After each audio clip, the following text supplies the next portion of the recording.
और अब बात करेंगे एआईएमआईएम के मुखिया असदुद्दीन ओवैसी के फियर फैक्टर की।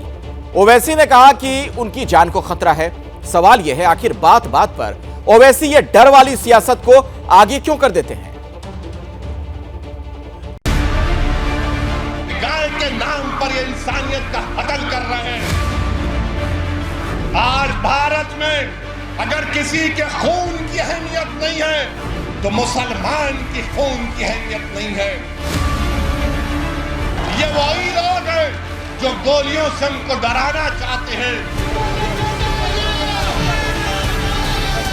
मुद्दा मिल गया है और भाईजान का मिशन मंजिल की तरफ बढ़ गया है। राजस्थान के रण क्षेत्र में किस्मत आजमाने की तैयारी कर रहे ओवैसी फिर उसी लीक पर हैं जो उन्होंने खुद तय की। इमोशनल अपील, काटने के लिए शोलों से दहकती जुबान, जालिमों का साथ दे रही है और डर वाली पॉलिटिक्स। जिन्होंने जुनैद और नसीम को मारा, ये गोडसे की नाजायज औलाद है। अल्लाह तेरी फटकार इन जालिमों पर नाज़िल हो। गोलियां चलाने वालों, इतने बहादुर तुम क्यों बनते हो?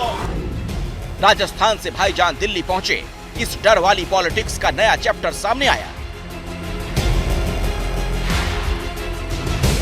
जुबान पर बार बार जुनैद और नसीर का नाम, लेकिन बड़े ही महीन अंदाज में इन नामों के बहाने डराने वाली राजनीति के। जब जुनैद और नसीर को दिन दहाड़े उठाकर उनको कत्ल कर दिया जा सकता है, उनको जला दिया जा सकता है, तो फिर असदुद्दीन ओवैसी कौन सी खेत की मूली है? आप और हम न्यू इंडिया में रह रहे हैं। खुद को मुसलमानों का रहनुमा बताने और दिखाने वाले ओवैसी बताना चाहते हैं कि उन्हें खतरा है और खतरे की वजह है पत्थर। ओवैसी का आरोप है कि दिल्ली में उनके घर पर पत्थरबाजी हुई। पुलिस इस मामले की जांच कर रही है।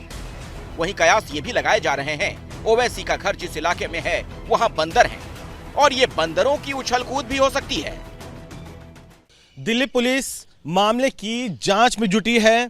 जो लोग हैं उनके बयान दर्ज किए जा रहे हैं और साथ ही जो सीसीटीवी फुटेज है उसको भी खंगाला जा रहा है, जिससे पता चले कि आखिरकार पूरा मामला क्या है, कब किसने कैसे यहां पर जो पत्थर है वो फेंके।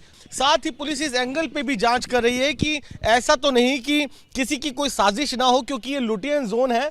आपको देखेंगे कुछ इसी तरीके से यहाँ पर सैकड़ों की तादाद में जो बंदर हैं वो नजर आएंगे। तो कहीं ऐसा तो नहीं किसी बंदर ने, किसी शरारती बंदर ने जो पत्थर है वो ओवैसी के बंगले में फेंक दिए हो।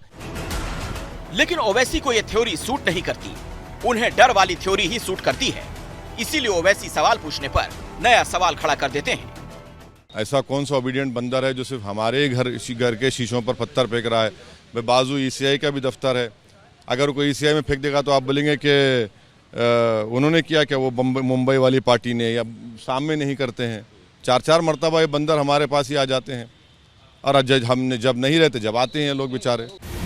फिलहाल पुलिस मामले की जांच कर रही है और ओवैसी डर जान पर खतरे वाली थ्योरी पर अड़े हैं। लेकिन इस थ्योरी के बीच सच ये है, ओवैसी के पास भारी भरकम सुरक्षा है।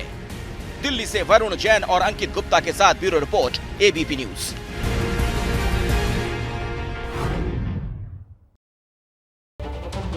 इस खबर की इनसाइड स्टोरी आपको बताएंगे। मनीष शर्मा हमारे साथ जुड़ गए, हमारे सहयोगी। और मनीष, सवाल यही है, ये बार बार डर की बात करना, क्या इसके जरिए कुछ वोट का खेल कर रहे हो ओवैसी?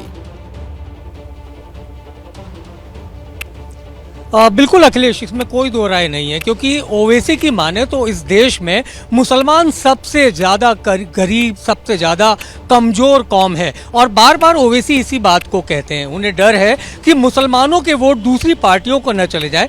पिछले 3.5 महीने में ओवैसी ने राजस्थान के 2 दौरे किए और ख़ास तौर पर उन्हीं जगह पर गए जहाँ पर मुस्लिम वोट डोमिनेटिंग होते हैं, यानी निर्णायक होते हैं। खासतौर पर जब वो भरतपुर के कामा में पहुँचे तो उन्होंने मुसलमानों को सबसे मजलूम कौम बताया और सीधे तौर पर यह कहा कि अगर सियासत में हिस्सेदारी चाहिए तो मजलिस को वोट दीजिए। मजलिस यानी एआईएमआईएम, और वो चाहते हैं और खुले तौर पर उन्होंने अपने संभावित प्रत्याशियों के नामों को लेकर उनकी पैरवी भी की। यानी मुसलमानों को कमजोर बताओ, खुद को सबसे डरा हुआ बताओ और ऐसे में अपनी झोली में तमाम वोट भर लो। कुल मिलाकर ओवैसी की पॉलिटिक्स यही है और यही वो राजस्थान में आजमाना चाह रहे हैं। ये बात अलग है, बंगाल में उन्हें सफलता नहीं मिली। चलिए जी, शुक्रिया मनीष शर्मा इस जानकारी के लिए आपका।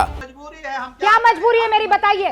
मैं अभी आपको बताती हूँ कि मैंने ओए होए होए होए होए, नमकीन के चटकारे लेते हुए टकटकी मार के डिबेट शो को पॉज रिपीट कर करके देख रहे हैं जोगिंदर जी। इनकी तरह आप भी देखें अपनी फेवरेट डिबेट्स को रिपीट कर और डाउनलोड कीजिए एबीपी लाइव ऐप अपने स्मार्ट टीवी पर।